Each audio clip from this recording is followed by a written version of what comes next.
우리 한번 옆에 좌우 인사할 때요, 당신의 미소가 최고의 전도지입니다. 시작. 아멘. 어린아이들의 미소를 보면 밝음이 있고 웃음이 있죠. 기쁨이 있습니다. 행복이 가득합니다. 여러분, 그런 아이의 모습처럼 날마다 기쁨과 은혜가 있길 주 이름으로 축원합니다. 행복한 동행 첫 번째 말씀, 한 사람의 생명이란, 한 사람의 운명이란 제목을 가지고 말씀 대언합니다. 저는 개인적으로 울산을 참 좋아합니다. 전에는 관심도 없었고요, 저와 무관하다 생각한 곳이었지요. 그런데 매우 좋아졌습니다. 그 이유는 집사람이 울산 출신입니다. 울산 출신이에요. 그래서 관심도 있고 울산에 대해서 매우 많은 사랑의 마음을 가지고 있어요. 울산의 웬만한 곳을 지명도 알게 되었고, 그곳에 무엇이 유명한지 자세히 알 수 있습니다. 나름 자신 있게 말할 수도 있지요. 여러분, 울산하면 그 중에 대표적인 음식거리가 있다면 하나가 바로 과메기죠. 과메기. 과메기 하면 느끼하게 생기고 비린내가 나는 것처럼 보여집니다. 저도 처음에 이 음식을 접할 때, 와, 이거 어떻게 먹나, 비린내 나고 냄새 나는데, 그런데요, 집사람이 권면을 하고 장모님께서 추천해서 한번 먹어봤어요. 처음 먹을 때 좀 이상했어요. 두 번째 보니까요, 참 맛있습니다. 실제 보니까 어부들이요, 허기지기도 하고 또 체력적으로 부족하다 보니까 과메기에 기름진 이 많은 요소들을 통해서 공급을 받았다 얘기를 들었습니다. 처음 접하는 것이라 역겼지만 자꾸 먹고 보니까요, 장어를 먹는 느낌이었어요. 다음날 일어나니까요, 막 힘도 나기도 하고 즐거운 마음으로 또 먹기도 하고, 또 전주에 돌아와서 때로는 주문도 했음을 보게 됩니다. 여러분, 무엇이 문제였을까요? 보기에는 거칠게 보이기도 하고 비린내 나는 것처럼 보이지만 바로 선입관이었음을 보게 됐죠. 이미 음식은 맛있는 음식이었지만 나의 잘못된 선입관이 음식을 망치게 됨을 보게 되죠. 과메기가 역겹다 여겼던 생각의 변수가 입맛을 바꾸게 됩니다. 잘못된 선입관이 좋은 음식도 망치게 되죠. 그러나 생각의 변수가 입맛을 바꾸게 되는 계기가 됨을 보게 되죠. 여러분, 울산 옆에 또 유명한 도시가 있습니다. 바로 포항입니다. 포항에는 제가 좋아하는 대학교, 한동대학교가 있습니다. 총장이었던 김영길 총장님이 세워간 학교인데요, 크리스찬들이 세워가면서 기도하고 후원했던 대학이죠. 일개 지방의 대학이었지만 꿈을 그려갑니다. 한 총장님의 끊임없는 도전정신, 그리고 교수진과 함께 기도하며 세워갔던 학교였습니다. 그런데 그 학교가 10년이 지나고 20년이 지나고 많은 변화가 일어났죠. 글로벌한 인재를 양성하는 전 세계 경쟁력 있는 대학교로 여러분 우뚝 서게 됨을 보게 되죠. 그렇습니다. 꿈을 꾸는 한 사람의 비전의 변수가 글로벌한 대학을 만들어가게 되는 거죠. 그 꿈을 멈추게 할 수 없음을 보게 됩니다. 여러분, 같이 볼까요? 꿈 같은 말을 하는 사람이 꿈 같은 일을 합니다. 여러분, 그래요. 꿈을 막을 수 없어요. 한 사람의 꿈과 비전, 하나님 주신 꿈과 비전을 통해서 전 세계 글로벌한 대학을 만들어감을 보게 되는 거죠. 또 포항에 유명한 크리스찬의 일화가 있죠. 많은 그리스도인들이 알고 있는 예화이기도 합니다. 실제 이야기입니다. 이 경상남도 지역은 복음화율이 현저하게 저조합니다. 우리가 알고 있는 서울이나 충청도, 이 전라도 지역마도요, 교회들이 많고 여러분 크리스찬 비율이 많이 높습니다. 그런데 경상도는 매우 낮아요. 그럼에도 불구하고 신앙으로 살아가는 성도들이 매우 많다는 겁니다. 신앙이 독실하길 뿐만 아니라 믿음도 좋은 분들 많이 있지요. 그분의 한 분의 집사님 간증이 있는데요, 실제 이야기입니다. 은혜가 얼마나 좋은지 모릅니다. 이 포항 한쪽에 포구에서 어업을 했던 한 집사님, 바로 김성태 집사님입니다.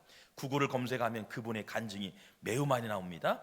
업으로 일하기 시작했어요. 그래서 업으로서 열심을 다해서 많은 부를 누리고 싶은 마음도 있었겠지요. 그리고 업을 통해서 횟집을 차려서 근사한 일들을 하고 싶었던 마음이 있었던 것 같습니다. 그래서 가족들의 재정을 모아서 횟집을 차리고 또 확장하기 위해서 동생들, 친구들 재정을 빌려왔어요. 그런데요, 시간이 지나니까 처음에는 잘 됐는데 시간이 지나니까 여러분 가게가 한 사람 한 사람 여러분 걸음을 멈추게 되어집니다. 무엇이 문제일까? 내가 양을 적게 주는 걸 것인가? 맛이 없는 것일까? 이상하게 문들이 닫히게 되는 거예요. 소위 말하는 망하게 되는 직전까지 오게 되었습니다. 그 집사님이요, 그래서 보니까 빚을 보니까 어마어마하게 진 거예요. 8억 이상을 진 겁니다. 자기 자신도 그렇고 많은 친구들, 심지어는 동생 집도 돈을 빌려왔는데 어처구니없게 어때요? 많이 힘들어지는 상황이 되어진 거예요. 그래서 기도하지 않았던 이 집사님이 무릎 꿇고 기도하겠던 거예요. 하나님 도와주세요. 불쌍히 여겨주세요. 그리고 그분이 출석했던 목사님을 말씀드린 거예요. 목사님, 제가 이런 상황이 되었습니다. 이렇게 횟집도 차렸고 근사하게 차렸는데 많은 사람이 오지 못해서 망하기 직전입니다. 그리고 다시금 일을 하려고 계획 중에 있습니다. 그러면서요, 목사님을 붙들고요 막 가는 거예요. 어딜 갈까요? 바닷가로 가게 됩니다. 바닷가에 배를 태우고요, 바다 한가운데 딱 모시고 시작합니다. 목사님, 제가 여기 모신 이유가 있지요. 바로 이 그물, 당신이 내려놓은 그물 위에서, 배에서요, 기도해 달라는 거예요. 목사님, 이 바다 물 위에 안수 좀 해주세요. 지금 망하기 직전이니까 안수 좀 해주세요. 간절함과 애절함으로 정말 당부를 드리는 거, 부탁을 드리는 거예요. 그러니 담임 목사님이잖아요. 성도들이 잘 되길 원하는 담임 목사의 마음. 그런데요, 전국을 돌아봐도 바다 위에 안수한 분 한 분도 없는 것 같아요. 그런데 그분이 최초로요. 그렇구나, 그래요. 집사님, 지금 형편이 어렵고 망해가는 시점에서 기도해야지. 마음편으로는 엉뚱한 마음도 있겠지만 성도가 잘 되기 위해서 기도하는 마음, 그렇지요. 저도 여러분이 잘 되길 원해요. 여러분의 기업도 그렇고 가정도 그렇고 모든 사회 일원 가운데도 승승장구하길 원하고 있는 마음, 동일한 마음이죠. 그런 마음으로 간절히 기도했습니다. 하나님, 우리 집사님 사업장이 다시금 회복되게 해주시고 이 어망을 내려놨사니 많은 물고기가 하나님 거두게 하여 주시옵소서. 남일이라고 아멘도 안 하시네. 하나님 주시옵소서. 아멘. 여러분의 가정에도 아멘 한 사람만 복임할 줄 믿습니다. 아멘 크게 하셔야죠. 할렐루야. 그랬더니요, 다음 날 여러분, 망해가는 가정 가운데 분위기가 막 어때요? 심란하잖아요. 그런데 배를 타고 그곳에 갔어요. 가봤더니요, 그 그물이 정치여망이에요. 이 정치여망 어떨까요? 실은 가둑이 아니라 한 곳으로 모여지는 망입니다. 그물망이에요. 그러니까 근데 가보니까요, 실제 보니까 남방어종이었던 방어떼, 방어떼가 얼마치 모였을까요? 방어떼가 무려 8억이나. 놀라지도 않아요. 8억치 실제 예화예요. 다른 그물을 보니까, 이웃들 보니까 하나도 없어요. 근데 자기 자신이 그물 내렸던 이 방어떼가요, 얻게 되었음을 보게 됩니다. 8억치나. 여러분, 얼마나 감사해요. 그 고기를 팔아가지고 밀린 빚들을 다 갚게 되고 하나님께 감사하고 예물도 드리고 또 목사님께 감사의 마음을 드렸고요. 그런데 보세요, 또 바닷가에서 기도하기 시작합니다. 하나님, 이번 기회에 제가 믿음 생활 철저하겠습니다. 나에게 이렇게 코너에 몰렸는데 은혜를 주셨사오니 더 큰 은혜가 임하여 주시옵소서. 자기 스스로가 막 안수하고 막 기도했대요. 다음 날 갔더니요, 이 정치여망에는 작은 물고기만 가두게 되어지 모아지게 되잖아요. 근데 거기에 무엇이 있을까? 밍크고래가 2마리나 5천만 원 이상을 벌었대요. 5천만 원. 실제 이야기예요. 다른 그물에 없는데요, 그 그물에. 근데 이 정치여망에는 구멍이 작아요. 어마어마한 이 고래, 밍크고래가 들어갈 수 없는 곳이랍니다. 근데 그분이 말하는 거예요. 이상하고 신기하게 그 그물을 삐짓고 들어갔더라. 할렐루야. 여러분, 단순한 이야기일까요? 여러분, 단순한 기적일까요? 아니지요. 여러분, 간절함과 애절함, 절박한 상황에서 나도 그래도 기도하는 집사인데, 믿음을 구하는 사람인데, 하나님의 은혜를 구했는데 기적을 체험했으니 하나님의 은혜요. 방어떼를 주신 것도 하나님의 은혜요. 밍크고래 갖게 하신 것도 하나님의 은혜요. 이 은혜가요, 목사님께서 주일날 간증을 시킨 거예요. 이 간증의 이야기 스토리가요, 전국으로 알려지는 거예요. 그래서 서울도 간증하게 되고 또 전주도 간증하게 되고, 저도 직접 우리 교회 전에 바울교회에서도 간증을 들었어요. 그 집사님이 김성태 집사예요. 얼마나 감사합니까?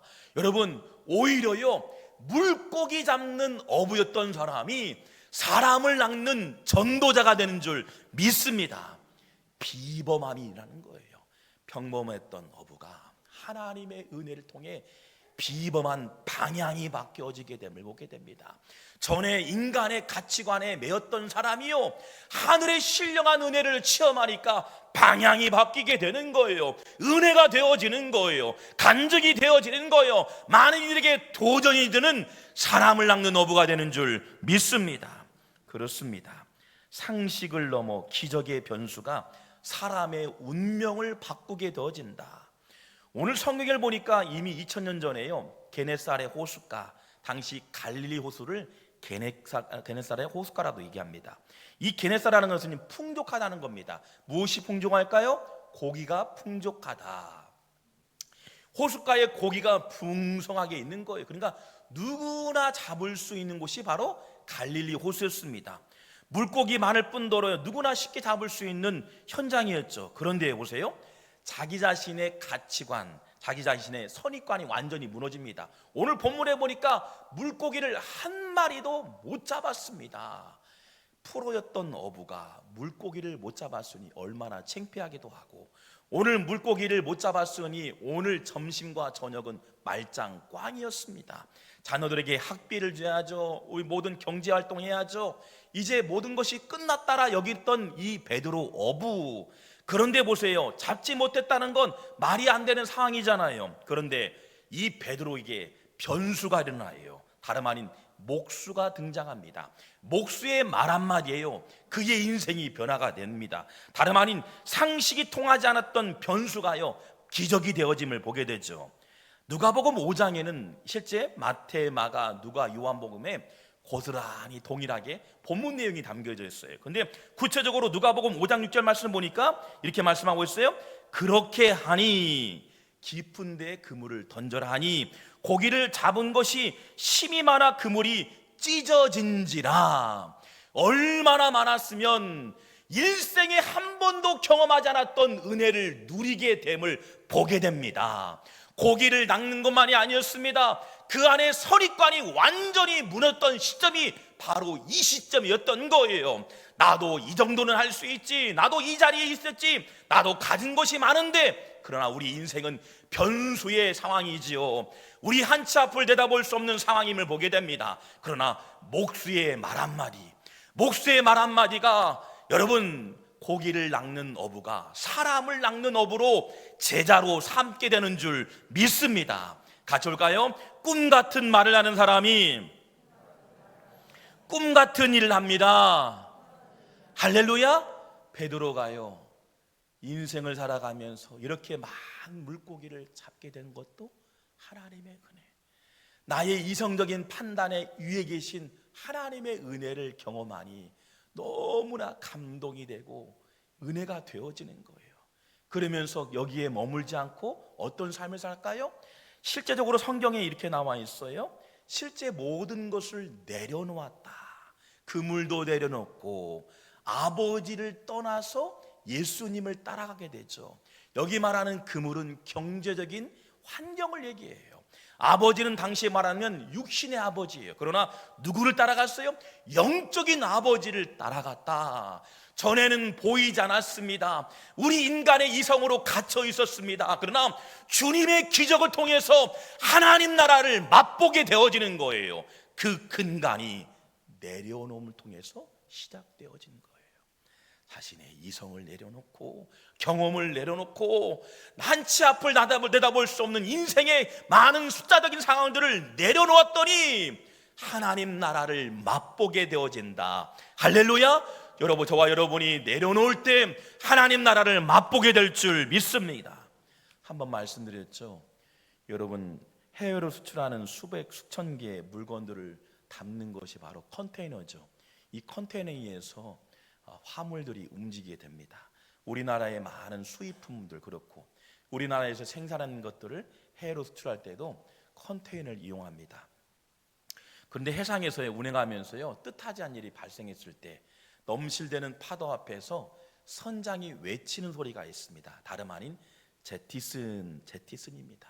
이 제티슨은 절박한 상황에서 이 모든 고가인 물건일지라도 여러분 컨테이너를 바다에 버려버려요. 버림으로써 어때요? 배를 지키게 되고 생명을 지키게 되는 거죠. 우리가 생각하기에는 소중하고 귀한 것이라 생각하지만 과감하게 버리는 거예요. 제티슨, 내려놓을 때 어때요? 생명을 지킬 수 있다는 거예요. 많은 세상 사람 그러죠. 이거 아니면 안 된다 말합니다. 이게 전부라고 매료시키고 이거 위해서 우리의 인생을 걸 때도 많이 있죠. 그러나 보세요, 과감하게 내려놓을 때가 있음을 보게 됩니다. 내려놔야만이 영원한 천국을 맛볼 수 있고 누리게 되는 것을 보는 게 되는 거예요. 우리 시선에 갇혀진 게 많이 있죠. 우리의 이성적인 경험들, 우리에게 손에 쥐어진 것들이 하나님의 시야를 막고 있음을 보게 됩니다. 그래서 오늘 베드로를 말씀합니다. 내려놓아라. 그물을 던지라 말씀하시고 철저하게 내려놓아라. 세상의 것들을 내려놓을 때 이거 아니면 안 된다는 것을 내려놓을 때 하나님 나라를 보여주시는 줄 믿습니다. 오늘 말씀의 중요한 포인트인 거예요. 철저하게 내려놓을 때 하나님 나라를 맛보게 되어지는 거예요. 그러나 세상의 사람들은 전부라 생각하는 거예요. 이거 붙들어야 돼요. 이거 아니면 안 된다 생각합니다. 그러나 여러분 믿음의 성도님들, 하나하나 내려놓을 때 가려진 영적인 시야가 열리게 되고 하나님 나라를 누리게 될 줄 믿습니다.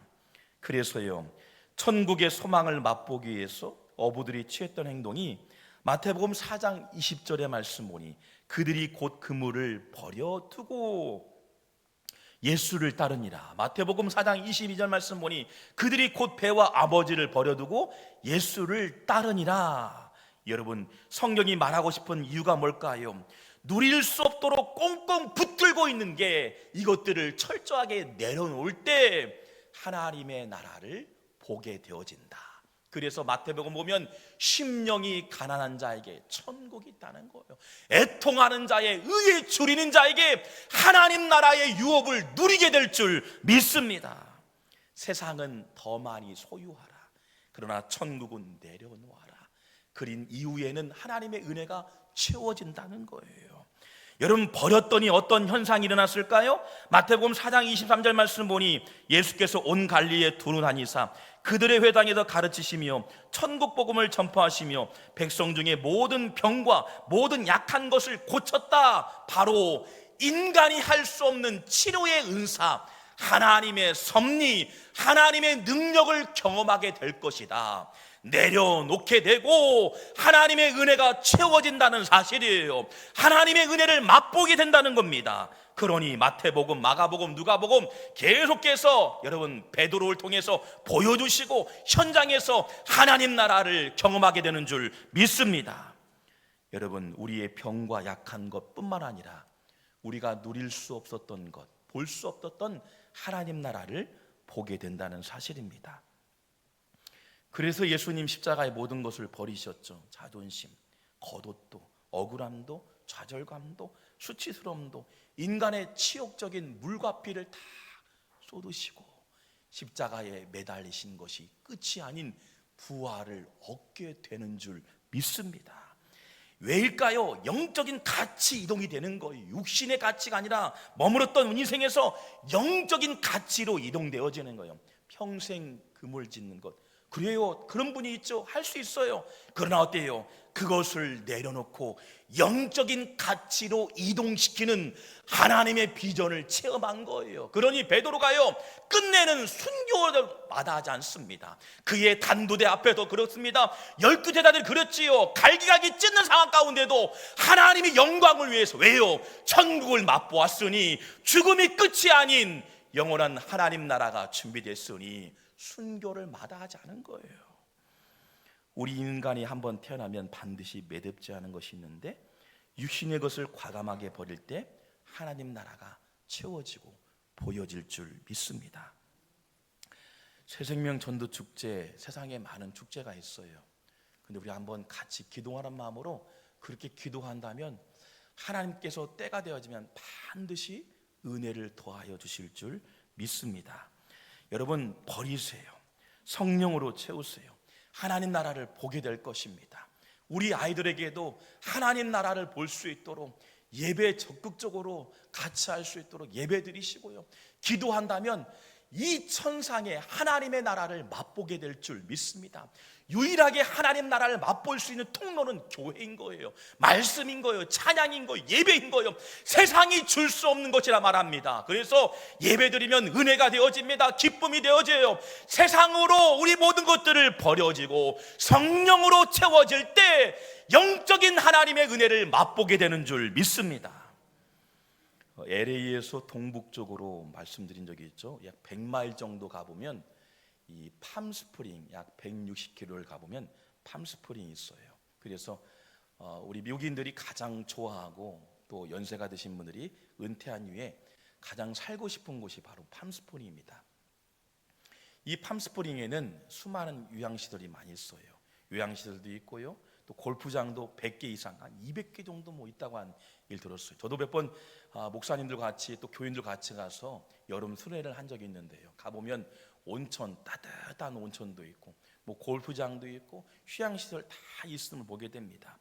이 팜스프링의 특징이 하나 있다면 가로등이 없다는 게 특징입니다. 가로등이 없다. 이 가로등이 없는 이유를 보니까 시위에서 그렇게 결정했다는 거예요. 실제 보니까 이 팜스프링은 고산지대예요. 높은 지대입니다. 이 높은 지대에서 뭘 볼까요? 별을 볼 수 있어요. 유독이 그 지역이요, 별이 선명하게 반짝반짝 빛납니다. 그래서요, 가로등을 없애고 낮은 가치를 포기함으로 높은 가치를 보게 되어진다. 여러분, 오늘 우리에게 말씀하고 있어요. 금을 또 없이 살 수 있죠. 내일 그물질 할 수 있어요. 내일 모레 없을 수도 있어요. 이 겉옷도 마찬가지요. 10년을 입을 수도 있고 새 옷 아닐 수 있어요. 주머니에 진 것이 없을 수 있고 가난할 수 있어요. 때로는 육신적으로 쇠약해질 수 있지요. 그러나 우리가 놓치지 말아야 할 것이 있다면 영원한 가치의 생명이 있는 하나님 나라인 줄 믿습니다. 작은 가치를 내려놓고 큰 가치, 영적인 가치로 이동해야 할 때임을 보게 됩니다. 우리만이 아닌 우리 자녀들에게 보여주고 또한 누릴 수 있도록 영원한 가치인 하나님 나라, 여러분, 그 하나님 나라를 맛볼 수 있도록 저와 여러분들이 깨어있길 주 이름으로 축원합니다. 그래서 내려놓고 주님을 따라갈 때 여러분, 큰 가치, 반짝반짝 빛나는 별 하늘을 보는 것처럼 하나님 나라를 마음껏 누리는 저와 여러분의 인생 되길 주 이름으로 축원합니다. 기도하겠습니다.